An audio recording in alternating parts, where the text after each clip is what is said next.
Okay, so are you ready to dive into this book with me? I am. I'm ready. All right. Let's do it. So we're going to be talking all about beg, borrow, or steal. By Sarah Adams. Yes, exactly. Fun book. It is a very fun book. It's a romance novel. Yes, it is. A little small town charm. Small town charm, Uh, enemies to lovers. yes, a lot of good tropes in here. We've got excerpts from the book, Oh, perfect. so we can give you a little taste of it. Awesome. No spoilers. Yeah, we don't want to give anything away. We just want to make you curious enough to want to read it yourself. Absolutely. Like, what's so fun about this book is that it takes those tropes and makes them feel fresh. Yeah. Like they're brand new again. Exactly. And Adams is so good at writing characters that are relatable but captivating too. Oh, totally. And Right.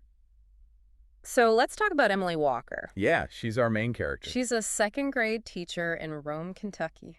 Love that. I know, right? I love when they're teachers. Me too. She's not your typical heroine, though. No, she's a little rough around the edges. Yeah, she's fiercely independent, like almost to a fault. Very spiky, they describe her in the book. Yeah, spiky. I love that. Yeah, kind of reminds me of like Sweet Home Alabama vibes, you know, when Reese Witherspoon throws ice water on her ex. Oh, yeah. I see that. That's totally Emily. Yeah, and she pushes everyone away, Especially men. especially men. She does not want to let anyone in. You can tell that she's been hurt before, Oh, yeah, for sure. but she still wants connection. She does, but she hides it. She tries to hide it. So it makes her super interesting because you just want to figure her out. Yeah, you want to know what's going on in there. Right, exactly. And then we have Jack Bennett, Jack- Emily's nemesis. Longtime nemesis. Yes. And their history is a little complicated. It is. It involves a spilled coffee, a ruined shirt. Simmering resentment Yes. for years. Yeah, it's been going on a while. It was like they're meet cute, but not really, Kinda. if you can even call it that. But it really sets the stage for their whole relationship. Right, you can tell right away there's a lot of tension there. Oh, yeah, tons of tension. But like also chemistry. But also there's that spark.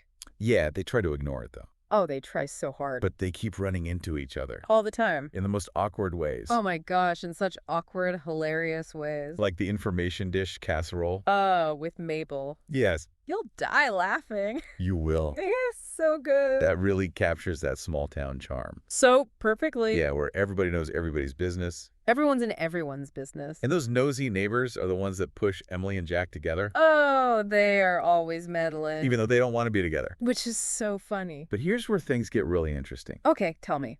Jack has a big secret. Ah, I love a secret. He's actually a very famous Oh, mystery author. no way. Yes, he writes under the pen name A.J. Ranger. No way. Yes, and no one in town knows. Oh, wow. Not even Emily. So we know something that Emily doesn't. We do, as the reader. We're in on it. That's fun. And we're just waiting for the moment that it all comes crashing down. Oh, the anticipation. The anticipation. Then why is he keeping it a secret? Well, he's got daddy issues. Oh, no. His dad is also a famous author, No. and he does not want to follow in his footsteps. Understandable. Yes, Family drama. exactly. So we've got this enemies to lovers, small town charm, secret identity. Yeah, we've got a lot going on already. And we're not even that far into the book yet. It's only going to get better. It's only going to get better. Buckle up, Feel it. because it's about to get wild. I'm ready for it. Okay, good. Let's do it. And that shared love of books, you know, it's not just talking about their favorite authors. Right. It's like this catalyst for them to really like open up to each other. Yeah, and speaking of secrets, Uh-oh, another secret. Emily has a secret.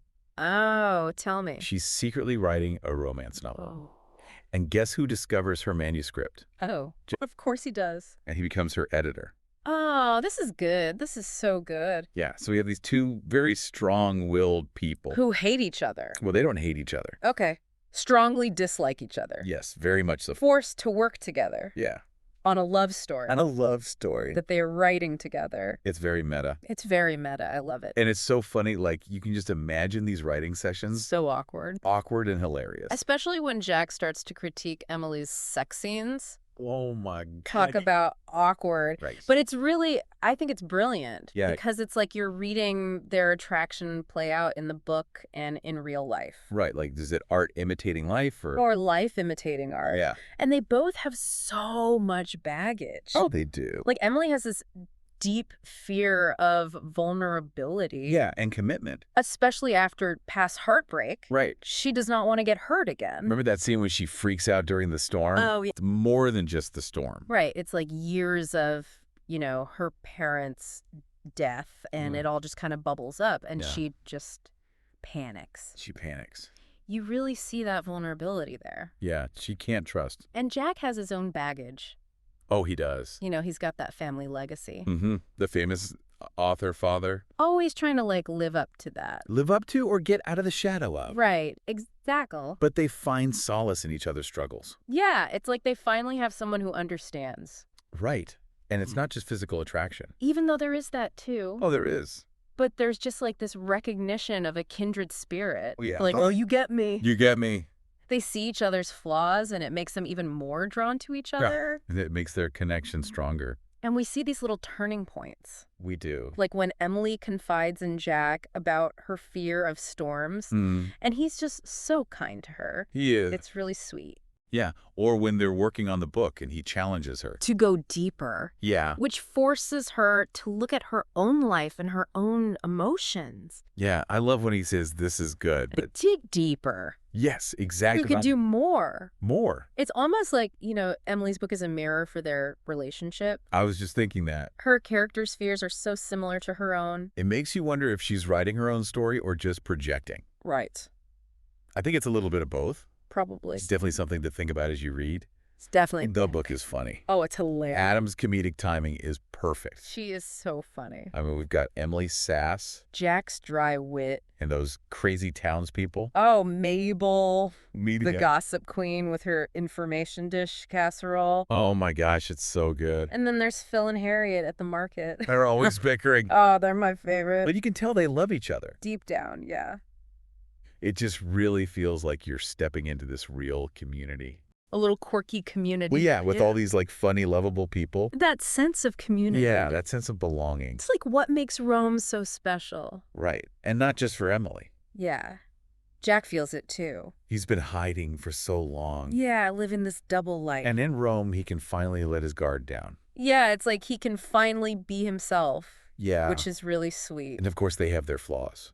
They do. They're not perfect. Emily pushes people away. Mm-hmm. And Jack avoids confrontation. But that's what makes them relatable. Right. They're human. They're human.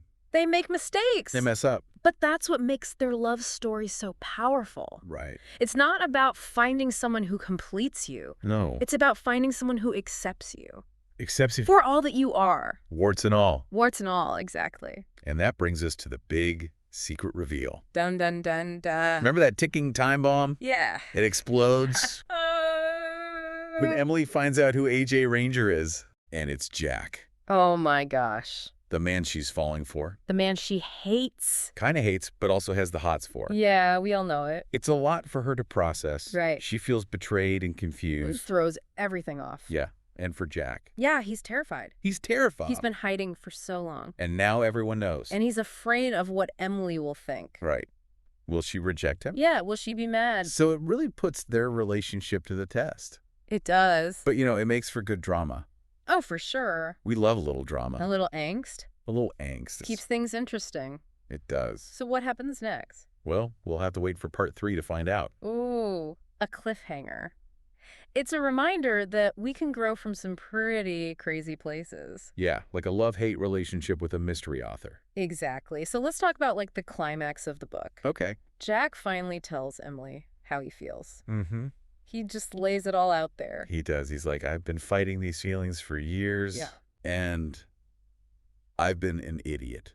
Pretty much. He even says that her leaving for college Oh, yeah. was the worst thing ever. Heartbreaking. It's heartbreaking. But also so romantic. It is. Because he's finally being honest. Yeah, it's like years of built-up tension just pouring out. And it's really sweet.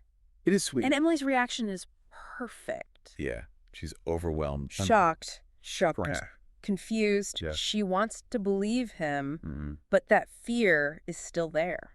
Yeah, that fear of getting hurt again. Which makes sense. It does. I mean, she's been through a lot. Right, so she doesn't know what to do. She's torn. Torn between her head and her heart. Should she run?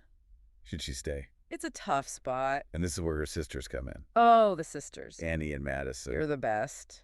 They are the best. They offer that, support. And encouragement. And a little bit of tough love. Yeah, when she tells them about Jack. Oh, yeah. They tease her. Oh, they tease her so much. So much, but they also remind her. That she's strong. Yeah. And she can do this. She can do this. And to follow her heart. Which is really what she needs to hear. It is. Sometimes you just need your family to remind you who you are. Yeah, exactly. And so she does. She takes a leap of faith. She does. She takes a chance on Jack. And I won't spoil the ending. No spoilers. But it's a good one. It is a good one. It's heartwarming and hopeful. It's everything you want in a romance novel. Yeah, and Adams does a great job of, tying everything together. Right, all the suspense and the family drama and the romance. It's all there. So beg, borrow, or steal. Yeah. It's not just a love story. It's about self-discovery. Overcoming your past. The importance of family. And finding the courage to love. Even when it's scary. Exactly. It's a great book. It is. If you're looking for a book that will make you feel all the feels, yeah, this is it. Grab a copy and get ready for a good time. Yes, and pay attention to those little details. Oh, yeah, the stolen glances. Mm-hmm. The shared laughter. The quiet moments. That's where the real magic happens. Absolutely. All right, well, I think that wraps it up for our deep dive on Beg, Borrow, or Steal. It does. I hope you enjoyed it. I did. Me too. And hopefully you'll check out the book. Go read it. Go read it. All right, thanks for joining us. It was fun.